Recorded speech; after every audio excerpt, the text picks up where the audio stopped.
Early reports are indicating the German economy shrunk by a larger than expected 0.5%, raising questions as to how much longer it can continue to weather the Eurozone debt crisis storm. Joining me to discuss what 2013 might bring for Europe's largest economy is Dr. Simon Juncker, Research Associate from DIW. Simon, most analysts had expected improvement in Q4 for Germany, but February's announcement should confirm the country managed to stay out of technical recession. Therefore, what was your reaction to today's data, and which areas of the economy would you say are suffering the most? So we have to wait until February until the official release is out. But given the annual figure, that's what more or less the direction will be, a shrinking final quarter, and that's due to shrinking investment demand, because firms are very reluctant to invest strongly given the dim outlook concerning the euro area crisis, and it was mainly export-oriented industry which slumped in the final quarter. What really seems to have been setting Germany apart thus far from the rest of Europe is their strong export trade. Reports show that euro area exports increased in November for the first time in 3 months. However, Germany's exports out with the EU area dropped 0.4%. Is this figure negligible or enough to cause alarm in your opinion? No, we're not particularly alarmed. I mean, it more or less confirms our current view, because we see like the world economy slowing a bit more markedly than previously anticipated. But that's also driven by the euro area crisis, and we already see like policy measures, in particular in important emerging markets such as China, and all these policy measures already show first signs of reviving the said economies. But you already see signs of like stabilizing the economy in the euro area, and that's exactly what we expect for the remainder of this year. That the euro area, more or less, there will be some problem countries still shrinking. Spain, for example, Italy, even the Netherlands are bound to perform weak, but as a whole, the dynamics are improving, so it is not shrinking as much as it did last year. And even in the last year, we saw that demand from third countries, emerging markets, Russia, for example, or the United States, more than offset the slump in demand that we saw from the euro area. So as many firms are more or less orientating themselves, focusing more on third countries, such as the emerging Asian countries or Eastern Europe, Germany is becoming less and less dependent on these southern European crisis countries, and hence we expect that foreign demand will improve markedly in the later course of this year. Angela Merkel has taken some criticism lately that her role in Europe has been a distraction, and as a result the German economy is suffering.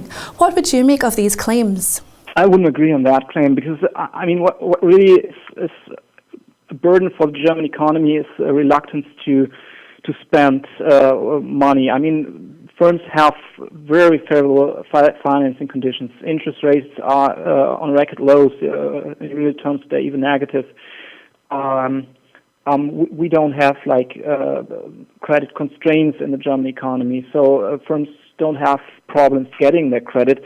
They just don't want to take it, to spend it, because they're like uncertain. And this uncertainty in this euro area crisis, that's what's like burdening growth in the German economy. As you see, if you look at investment expenditures by firms, which slumped for a couple of quarters by now, and is probably set to perform weak for like until spring this year. And that's not like Ms. Merkel's fault. The only thing that really changed things was the ECB playing the part that should be played by the European governments. And I think that's something where things should change as soon as possible. So what we need is, for example, some progress in like this banking union. So just rescuing banks, it's not what we need. We need a banking union which also is coupled to certain conditions, and that's really something that has to be sorted out. And that's not like Ms. Merkel's fault alone. I mean, that's where the whole governments in Europe have to do their homework. Despite its problems, do you think that the German economy will remain the strongest that the Eurozone can offer for some time to come?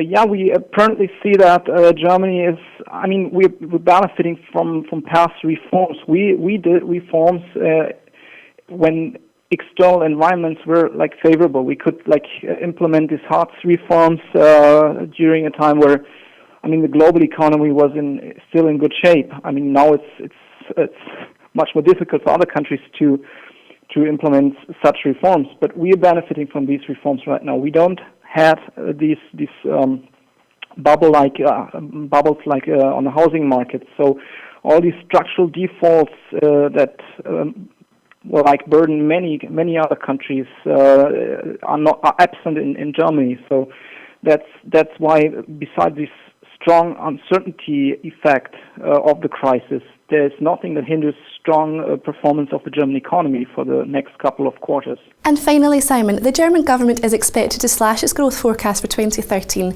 but stated after a weak first half, growth should accelerate in the latter 6 months of the year. But what is your outlook? Well, qualitatively, we would agree with that outlook. We would even be a bit more optimistic. We expect even an increase in dynamics from spring on, and so we will see a couple of months of declining employment. That will be rather moderate. Hence, the situation on the labor market remains rather favorable, which drives wages as it did in the last 2 years.